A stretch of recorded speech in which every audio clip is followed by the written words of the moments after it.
নমস্কার বন্ধুরা, আজ আমি বানাচ্ছি মুড়ির চপ। দেখুন, 2 বাটি আমি মুড়ি নিলাম, আর গ্রেট করা আমি একটা আলু, একটা পেঁয়াজ আর একটা গাজর গ্রেট করে রেখেছি, আর কাঁচা লঙ্কা কুচিয়ে আর টমেটো ছোট করে কেটে রেখেছি। দেখুন, প্রথমে আমি পেঁয়াজ দিলাম, গ্রেট করা পেঁয়াজ। আপনারা চাইলে কুচি কুচি করেও দিতে পারেন সব উপকরণগুলো, গাজর আর আলু আর টমেটো। যারা পেঁয়াজ খান না তারা ক্যাপসিকামও দিতে পারেন। এরপর একটা বাটি নিলাম, তাতে 2 চামচ বেসন,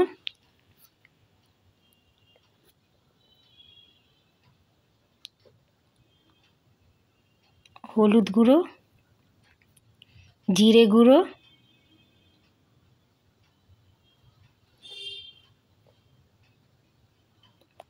আর গোলমরিচের গুঁড়ো,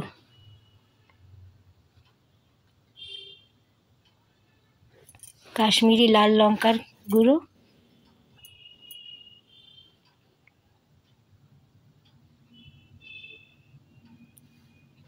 আর অল্প লবণ।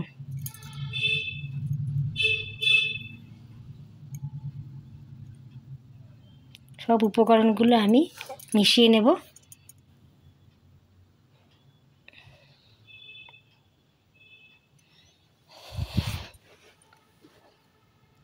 দেখুন বন্ধুরা, মেশানো হয়ে গেছে। এরপর অল্প অল্প জল দিয়ে এটাকে মেখে নেব। অল্প অল্প জল দেবেন, দিয়ে এটা মেখে নেবেন। খুব মুখরোচক, এটা সন্ধেবেলা চায়ের সাথে খুবই ভালো লাগবে। একবার বানিয়ে দেখবেন, খুব মুখরোচক। এটাকে ভালো করে মেখে নেব। দেখুন বন্ধুরা, আমার মোটামুটি এটা হয়ে গেছে।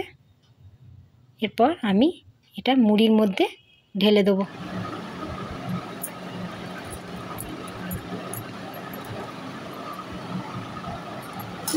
দিয়ে ভালো করে মেখে নেব।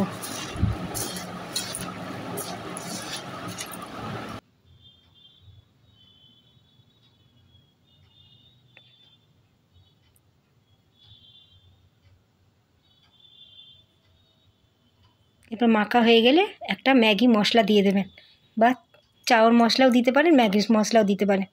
আমি ম্যাগির মশলা দিলাম। মাখা হয়ে গেলে এটা ম্যাগির মশলাটা দিয়ে আবার মেখে নিতে হবে একটুখানি।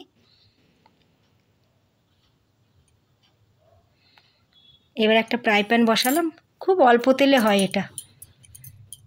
ফ্রাই প্যান বসিয়ে চপের আকারে এটা করে নিতে হবে। প্রথমে গোল গোল করে দিলাম।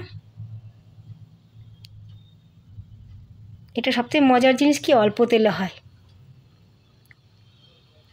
দেখুন, এবার আমি চপের আকারে এগুলোকে করে নেব।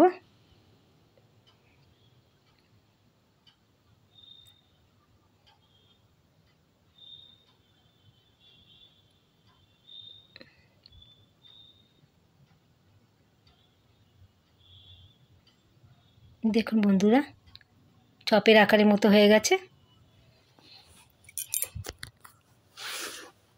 এবার ওপর থেকে একটু তেল দিয়ে দিচ্ছি, যাতে ও পিঠটাও ভালোভাবে ভাজা হয়। এই যে ওপর থেকে তেল দিয়ে দিলাম, এবারে উল্টে নেবো আমি।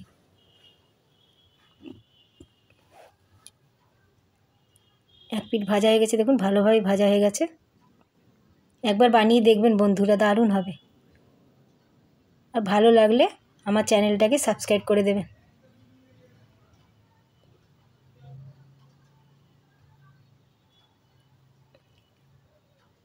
খুব সহজে হয় এটা, আর বাড়িতে থাকা উপকরণ দিয়ে হয়ে যায়। আপনারা তো আলুর চপ অনেক চপই খেয়েছেন, কিন্তু এই চপটা একবার খেয়ে দেখবেন, দারুণ হয়। এই দেখুন বন্ধুরা, আমার এ কটাই ভাজলাম, পরে আর সব ভাজবো।